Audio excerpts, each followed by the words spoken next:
Welcome back to my channel Malabika লাইফস্টাইলের একটি জামাই ষষ্ঠীর ছোট্ট ভিডিওতে সকল বন্ধুদের অনেক অনেক ভালোবাসা। শুভ জামাই ষষ্ঠী বন্ধু। তোমরা ভাবছো কেন আমি বাগান দেখাচ্ছি? বাগানটা দেখানোর কারণ আছে। এটা বাপের বাড়ির পিছনে, মানে বাড়ির পিছনের এটা বাগান। তো আমরা ছোটো থেকে বলতাম বাঁশবাগান বাঁশবাগান। তো এখন বাঁশবাগান মানে বাঁশের ঝাড় উঠে গিয়ে এখন হয়ে গেছে আবোল তাবোল বাগান। তো বাড়িটা দেখতে পাচ্ছ, বাড়ির পিছনে হচ্ছে টয়লেট। মানে এখানে ছোটো থেকে আমরা টয়লেটে আসতাম রাত্রি ভোর সকাল দুপুর, মানে এখানে ভিড় লাইন লেগে থাকতো। কিন্তু এখন এটা পুরো বন্ধ হয়ে গেছে, সে যে যার বাড়িতে হয়ে গেছে। আর এই যে নারকেল গাছটা দেখতে পাচ্ছি, এটা একদমই নতুন নারকেল গাছ। তো মোটেই 4-6টা নারকেল হয়েছে। তার জন্য দাদাই 3টে একসঙ্গে যেটা আছে ওটা পারবে, দাদার জন্য পারতে এসছে। আর আমি সঙ্গে সঙ্গে ভিডিও করতে এলাম। তো এসছি কয়দিন হয়ে গেল, ভেবেছিলাম তোমাদেরকে বাগানটা ভিডিও করে সুন্দর করে দেখাবো, মানে হয়ে আর উঠছিল না। আজকে সুযোগটা হয়ে গেল, আজকেই তাই দাদা বললো আমি নারকেল পাড়তে গেছি। তো আমিও বললাম চল তাহলে আমিও যাই, একটু ভিডিও করবো। আর এটা সজনা গাছ, ডাঁটা হয় সজনা ডাঁটা, আগেও হয়তো দেখিয়েছিলাম ছাদ থেকে তোমাদেরকে। আর এখানে পেয়ারা গাছ আছে, পেঁপে গাছ আছে। আর ওই যে বাড়ির পিছনে একটা পুকুর আছে, ওই নারকেল গাছগুলোর পিছনে পুকুরটা। তো ওটা পানা হয়ে গেছে, এখন আর কেউ যায় না। আগে ছড়া হতো, এখন তো সব বন্ধ হয়ে গেছে, পুরো জাম। ওই যে পানা পুকুর। আর এই যে নারকেল গাছ, এই সামনে নারকেল গাছটা বড় পুরনো নারকেল গাছ, অনেক নারকেল হয়, ডাব বিক্রি করে। আর এটা নতুন হয়েছে, তার জন্য কম হচ্ছে, অল্প অল্প করে হচ্ছে। আর আজকে যেহেতু জামাই ষষ্ঠী, মানে জামাইকে দেবে প্রথম গাছের নারকেল, আর মানে চিড়ের সঙ্গে খেতে ভালোও লাগে, তার জন্য দাদা পেরে নিচ্ছে। প্রথমে পারছিল একটা শুধু আশকি, মানে বাঁশ টাইপের নিচে ঠেলে ঠেলে হচ্ছিল না, তারপর আংলো টাইপের আটকানোর মতন আর কি, সেইটার দিয়ে পাচ্ছে। তো হয়ে গেছে পাড়া 3টে নারকেল, দেখো বেশ বড় আর সুন্দর নারকেলগুলো খেতে, জানো ফুলগুলো বেশ বড় বড়। আর এই যে মাছ, জামাই ষষ্ঠীর আয়োজন করতে বসে পড়েছে আমার মা। শুধু মা কেন, বাবি ভোরবেলা গিয়ে বাজার থেকে নিয়ে চলে এসেছে একটা বিশাল বড় মাছ। মা সেই আয়োজন করছে, মানে মাছটাকে ধরছে। এদিকে তো মনু আমার মেয়ে বলেছে দিদুন বিশাল বড় একটা মুড়ো রাখবে, এরকম খানা করবে, সেই হিসাবেই বাপি মাছটা কাটিয়ে নিয়ে এসছে বাজার থেকে, কারণ হচ্ছে ভিডিও করবে এরকম বলেই রেখেছে। তো সেই জন্যই। তো চলো আজকে কী কী রান্না হয়, কী কী হবে সারাদিন, তোমরা সঙ্গে থেকেও দেখতে থাকো, দেখতে আশা করছি ভালো লাগবে। আর তোমাদের কাছে একটা অনুরোধ রইল পুরো ভিডিওটা দেখার জন্য, স্কিপ না করে পুরো ভিডিওটা দেখতে থাকো, অবশ্যই ভালো লাগবে। আর দেখো আবার মানে চলে যাবো করছিলাম, মানে ষষ্ঠীর আগেই সব কিছু কাজকর্ম মোটামুটি এদিকে মিটে গেছে, মানে ব্যাংকের যেসব কাজকর্ম ছিল বাকি ইঞ্জেকশন টিঞ্জেকশন সব কিছু মিটে গেছে। কিন্তু মা বললো সামনে যেহেতু ষষ্ঠীটা ফেলে রেখে যায়, কোনো মুখের সামনে ষষ্ঠী এসে গেছে। আর ভাবলাম থাক, মানুষ কে কদিন কে কবে তা কোথায় আছে, কে কদিন বাঁচবে, থাক ষষ্ঠীটা খেয়ে যায়, সব তো আছে জানি, কাজকর্ম পড়াশোনা সবই আছে সঙ্গে। তবু এটাও ভাবলাম, ভেবে তাই ষষ্ঠীটা খাওয়ার জন্য বসেই পড়লাম, মানে বসে রয়ে গেলাম। আর এদিকে দেখতে পাচ্ছি একটা বিশাল বড় কাঁঠালও নিয়ে চলে এসেছে বাপি, মা তারও আয়োজন করছে, মানে কোনটা ছেড়ে কোনটা করবে, মানে চিড়ে মুরগিরও আয়োজন চলছে, এদিকে ভাতের আয়োজন চলছে। তো বাপি একটু হেল্প করে দিচ্ছে, একটু কাটাকুটি মা সব করে দিয়েছে, বাপির মাছটা ভেজে তারপরে এদিকে রান্নাও যেন কী যেন বসিয়েছে। তো মন ওদিকে বলে দাদা এই ভিডিও করবো, তুমি একটু সেজে আসো, জামা প্যান্ট পরেছো, তার জন্য বাপি ভিডিও করছে। আমার তো দেখে হাসি পাচ্ছে, আমি তখন মানে ভিডিওটা আমি করিনি, পরে এডিট করার সময় দেখতে পাচ্ছি বেশ ভালোই লাগছে, হাসিও পাচ্ছে। আমি কিন্তু সোনাইকে নিয়ে খুব একটা কাজ করতে পারি না, সোনাইকে নিয়েই আমি পাগল হয়ে যাচ্ছি, কী বলবো, অস্থির। আর মনু এদিকে দিদুনের সঙ্গে বেশ হাতাহাতি অনেকগুলোই কাজ করছে, মানে সাজিয়ে গুজিয়ে দেওয়া, দই টই তোলা। তো মা তো এমনিতে সাজিয়ে গুজিয়ে প্রত্যেকবারই দেয়, কিন্তু ক্যামেরার সামনে কীভাবে কী অ্যাক্টিং করবে, মানে ক্যামেরার আর এমনি সময়ে কোনো কিছু করা বা ক্যামেরার সামনে সেগুলো মানে ইয়ে করা, সেটা একটা ব্যাপার আছে, তার জন্য সেগুলো মনু একটু শিখিয়ে পড়িয়ে দিচ্ছে দিদুনকে। আর আমি এদিকে, আর মনু বাপি এসে গেছে, বাপি হয়ে গেছে, বাপিকে বলছে তুমিও চান করো, তুমিও বসবে। তো বাপি বলছে আমাকে এর মধ্যে জড়াস না, আমি করবো না। আমি বলছি কেন, তুমিও বসো। তো যেহেতু দিদা আর বেঁচে নেই, আর জামাই ষষ্ঠীতে যাওয়া হয় না, দাদু আছে বেঁচে, তো তার জন্য বাপিরও একটু মনে আফসোস নিশ্চয়ই হয়ে থাকবে, তার জন্য বললো আমরা যেহেতু আছি তা আমি দেবো, তুমি বসো। তো বলে জোর জবরদস্তি বাপিকে বসানো হয়েছে। আর আমি এদিকে বলছি আমি ক্যামেরাম্যান হচ্ছি, কারণ আমার অবস্থা যদি তোমরা দেখো, আমাকে দেখে তোমরা ভয় পেয়ে যাবে, মানে চুল টুলের কী অবস্থা, চেহারার কী অবস্থা, তার জন্য ভয় আর ক্যামেরার সামনে এলাম না আমি। মনুকে বলছি তুই নে, ও যেহেতু দিদিনের সঙ্গে একটু কাজ করছে তারপরেও বসবি, আমাকে বলছি তুমিও সাজাচ্ছি না, আমাকে আর বলিস না, সোনাই বড় হোক তারপর আমি ওইসব দিকে যাব, আমি যা ড্রেস পরে আছি যেভাবে সেজেছি সেটাই আমার কাছে এনাম, যদিও একবার তোমাদের চেহারাটা আমাকে দেখাবো আমি কীরকম অবস্থায় আছি। আর এদিকে হ্যাঁ, আমি বলছিলাম আমি না থাকলে তোদের কাজটা হয় না, এডিট করার সময় বলছিলাম, তখন কিন্তু মাথায় ঢোকেনি সোনাইকে নিয়ে কীভাবে সামলাবো, এরপরে কী খাওয়াবো কী করবো, আমার এগুলোই সবসময় মাথার মধ্যে ঘোরে। পরে এডিট করার সময় বলছিলাম তোরা কিন্তু সাজাতেই পারিসনি, কেন বলো তো, এই ফল দিদুন কেটেছে, বলছি দিদুন কেটেছে 1 থালা তরমুজ, এক থালা আম, সব রকম এত এত কেটেছে। দিয়েছিস কোথায়? একটা দুটো করে। কেন ওগুলো আলাদা আলাদা প্লেটে দিতে পারিস নি? প্লেটের কি অভাব ছিল? আমি এরকম করে একটু বকাবকি করলাম যে আলাদা আলাদা প্লেটে যদি সাজিয়ে দিতিস কত ভালো লাগতো, তাই না? কিন্তু এরমভাবে দিয়ে দিয়েছে, তাই ওর মাথার মধ্যে ওটা ঢোকেনি। আমিও তখন সেটা বলতে পারিনি। এখন আমি বলছি, চোর পালালে বুদ্ধি বাড়ে, যেমন সেরকম আমারও। সকালের জলখাবারটা তোমাদের সঙ্গে কিন্তু শেয়ার করা হয়নি, কারণ কি বলো তো, সকালে লুচি টুচি কিন্তু আজকে হয়নি, কারণ তোমাদের দাদাভাই তো লুচি খাওয়া সেভাবে পছন্দ করেনি এবং খেতেও চায় না, আর কেউই না। তার জন্য সকালবেলা ফ্রাইড রাইস আর মাংসটা হয়ে গেছিলো বলে ওটাই সবাই খেয়েছে। কারণ হচ্ছে দুপুরবেলা যেহেতু আরও অনেক রকমের আয়োজন, দুপুরবেলা যেহেতু অনেক রকমের আয়োজন আছে, তার জন্য হলো সকালবেলা তাহলে ওগুলো একটু গরম গরম টেস্ট হোক, সবাই ওটাই খেয়েছে। কিন্তু আমি যতই বলি সবাই খেয়েছি সবাই খেয়েছে, আমাকে কিন্তু দল থেকে বাদ দেওয়া হয়েছে, কারণ আমার হচ্ছে ষষ্ঠী, তাই আমি সব কিছু আজকে শুধু দেখবো, মানে দেখে নজর না লেগে গেলে ওদের হয়, শুধু দেখে দেখে নজর দিয়েছি, আমি আর খাইনি তার জন্য।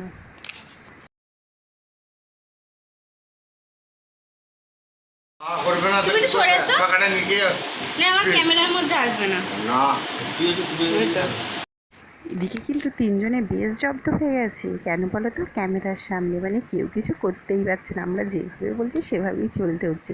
এদিকে খাবার সামনে নিয়ে বসে বেশ করে ফটো ভিডিও তুলছি। তোমাদের দাদাভাই তো ভয়, মানে খাবারই খাবো খাবো মনে ইচ্ছা হচ্ছে, ভয়ে ভয়ে হাত দিতেই পারছে না। এদিকে মাকে তো হাওয়া করে যেতেই বলছি, উপরে ফ্যান চলছে তাও হাওয়া করেই যাচ্ছে। মনু তো না হলে একদম রেগে যাবে, এতক্ষণ ধরে সাজিয়েছি আর তোমরা ভিডিও করতে দেবে না, তাই। সোনাই কিন্তু এখানে বেশ ডিউটি দিচ্ছে, দেখো বেশ খাওয়াচ্ছি দুজনকে, একবার দাদাইকে একবার পাপাকে পাশে বসে বেশ দুজনকে বেশ সুন্দর খাওয়াচ্ছে। কান্নাকাটি কিন্তু করেনি সোনাই, এমনিতে তো থাকে না কান্নাকাটি করে, এখন কিন্তু বেশ সুন্দর ভিডিও করছে। ভিডিও করার সময় তাই বলছিলাম তুই ভালোই করতে পারিস। আর এদিকে মনু দাদাইকে একটু খাইয়ে দিচ্ছে দই। এখন কটা বাজে বলো তো? এখন দুপুরে মানে ভাত টাত খাওয়ার সময় এখন খাচ্ছি আমরা চিড়ে, মুরগি, ফল এসব। আর এদিকে হজম করার জন্য নিয়ে বসেছি আইসক্রিম। তোমাদের দাদাভাই কালকে রাত্রিবেলায় আইসক্রিমটা নিয়ে এসেছে, তো একটা বাস্ক কালকে কাটা হয়ে গেছিলো আর একটা রয়ে গেছে। ব্যতিক্রম, কালকে রাত্রিবেলা ফ্রিজ বন্ধ ছিল, কারণ হচ্ছে কারেন্ট ছিল না, তার জন্য আইসক্রিমটা গলে গেছে। কী আর করবো, তাই দেখতে পাচ্ছ কীরকম করে আইসক্রিম খাচ্ছি আমরা, তো এইভাবেই আইসক্রিমটা খাচ্ছি। তাও তাড়াতাড়ি চলে যেও না, তোমরা ভয় পেয়ে যেন, আমাকে দেখে যেন কেউ ভয় পেয়ে যেও না আমার এই সাজগোজের অবস্থা দেখে। আমি তো বললাম না তোমরা আমাকে দেখে ভয় পেয়ে যাবে, কিন্তু ইচ্ছা করলে একবার ক্যামেরার সামনে এসে আমার আসল চেহারাটা তোমাদেরকে দেখাই। আমি এইভাবে রয়েছি, অন্য বছর কীভাবে টিপটপভাবে সেজে কীভাবে থাকি, কী অবস্থা, আর কি বলবো। হ্যাঁ, আর একটা কথা বলতে ভুলে যাচ্ছি, গিফটের ব্যাপারটা। ষষ্ঠীতে যেসব শাশুড়ি আর জামাইয়ের মধ্যে গিফট দেওয়া নেওয়া চলে, সেটাই আমাদের কি গিফট দেওয়া নেওয়া হলো সেটা তোমাদের বলতে ভুলেই যাচ্ছি। চলো বলি। এই বছর প্ল্যান করে মা বুদ্ধি দিল যে ড্রেস তো সবাইয়ের এক গাদা গাদা আছে, তো ড্রেস যদি এক্সট্রা করে দেওয়া হয় হবে, ড্রেস কিন্তু জমিয়ে আলমারি মানে ভর্তি করে রাখার জায়গা হবে না, এরকম ব্যাপার। তার জন্য ওই যে ফ্যানটা দেখতে পাচ্ছিলে, আমি আইসক্রিম খাচ্ছিলাম বসে বসে, এই ফ্যানটা মাকে গিফট করেছি। মায়ের দিন যেহেতু একটা টেবিল ফ্যান খারাপ হয়ে গেছে, তার জন্য ভাবলাম আমি টেবিল ফ্যানটা দিই, একটু কাজে লাগবে, তার জন্য টেবিল ফ্যানটা দিলাম। আর মা কী বলো তো, এই যে ডিনার সেটগুলো সব দেখতে পাবে, ভাত খাওয়ার যে প্লেটগুলো, ওরকম প্লেট দিয়েছে মা। যেহেতু আমার এই প্লেটটা নিই, তাই ভাবলাম আমাদের দরকারিপত্র জিনিসপত্র দেয়া নেওয়া করি, তাই সেটাই বুদ্ধিমানের কাজ হবে, মায়েরই বুদ্ধি যদিও। এদিকে কথা বলতে বলতে দুপুরের খাবার বিকেলে নিয়ে চলে এসেছে, দেখতে পাচ্ছ। তো কী বলো তো, এখন বাজে 5টা, জমিয়ে চিড়ে মুরগি খেয়ে আইসক্রিম খেয়ে জমিয়ে ঘুম দিয়ে দেওয়া হয়েছে। তারপর 5টার সময় উঠে আবার ভাত খাওয়ার আয়োজন চলে এসছে, মানে আয়োজন হয়ে গেছে, আর জামাই ষষ্ঠীর খাওয়া দাওয়া চলবে এবার। এই প্লেটগুলো আমার বলতে হ্যাঁ আমারই, আমাকে এখন গিফট করে দিয়েছে যেহেতু মা, আমারই হয়ে গেল, তাই না? আর এই যে হ্যাঁ, তোমরা যেন বলো না দুপুরের খাবার 5টার সময় খাচ্ছি, তো কারণ যেন কেউ খারাপ কমেন্ট করো না, পেট তো আমাদেরই, তাই না? খিদে না পেলে কী করবো বলো, যখন খিদে পাবে তখনই তো খাবো। চলো বক বক না করে কী রান্না বান্না হয়েছে বলা যাক। হ্যাঁ, তো এই যে মা গুছিয়ে গাছিয়ে দিচ্ছে, মাকে বললাম একটু রেডি হও, আর সবাই রান্না বান্না করে কাজকর্ম সেরে ক্লান্ত, যেহেতু মাকেই তো সবটা করতে হয়েছে। বৌদিও তো আজকে নেই, বৌদি গেছে বাপের বাড়ি ষষ্ঠী খেতে, দাদা গেছে জামাই ষষ্ঠী, তো এদিকে আমি তো পারছি না সেভাবে সোনাইকে নিয়ে সামলে কিছু করতে। আর এই যে সেই মাছের মুড়োটা চিনতে পারছো, যেটা মা ধুচ্ছিল, সেই মুড়োটাই এখানে প্লেটের মধ্যে এসে বসে পড়েছে জামাইয়ের পেটে যাবে বলে। এখনই কত কষ্ট করে ভিডিওটা এডিট করছি জানো, এখন বাজে রাত 1টার সময়, চারিদিকে সবাই নির্ঝুম ঘুমিয়ে পড়ছে, সেই সময় আমি করছি ভিডিও এডিট। কারণ কি বলো তো, তোমাদের ভালোবাসার জন্য, তোমাদের জন্য করছি। কারণ কেন বলছি শোনো, অলরেডি আমার চ্যানেলে তোমরা দেখতে পাবে জামাই ষষ্ঠীর ভিডিও আমি ছেড়ে দিয়েছিলাম তার 2-3 দিন পরেই, কিন্তু আমার কপালটাই খারাপ গো।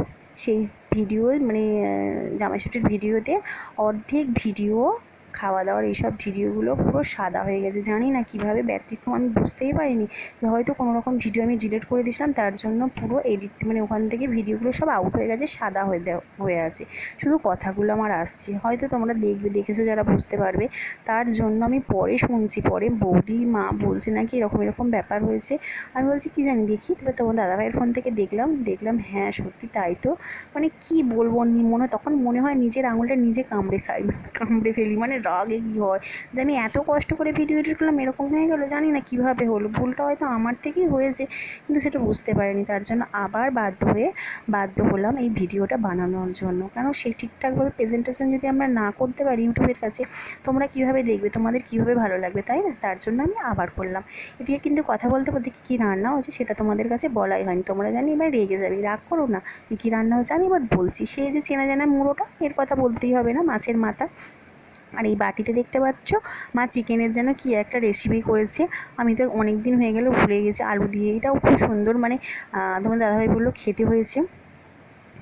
আমি তো সব দেখেই গেলাম, আমার তো কপালটাই খারাপ, তাই না? খেতে তো পেলাম না আমি। মা কিন্তু ওখানে টেবিলে খাওয়ার জন্য বলছিল। আমি বললাম বেশ নিচেতে সাজিয়ে গুছিয়ে দেবে, কত ভালো লাগে, বাঙালি মানুষ নিচে মাছ ভাত আসন পেতে বসে খাবে, এর মজা নেই, টেবিলে কেন খাবে? তার জন্য এখানে নিচেতে সাজিয়ে গুছিয়ে দেওয়া হলো। আর এদিকে এটা দেখতে পাচ্ছ পায়েস, মণিভোগ চালের পায়েস, কিশমিশ দিয়ে সুন্দর করে বানিয়েছে মা। আর এই যে বাঙালির প্রধান খাবার ভাত।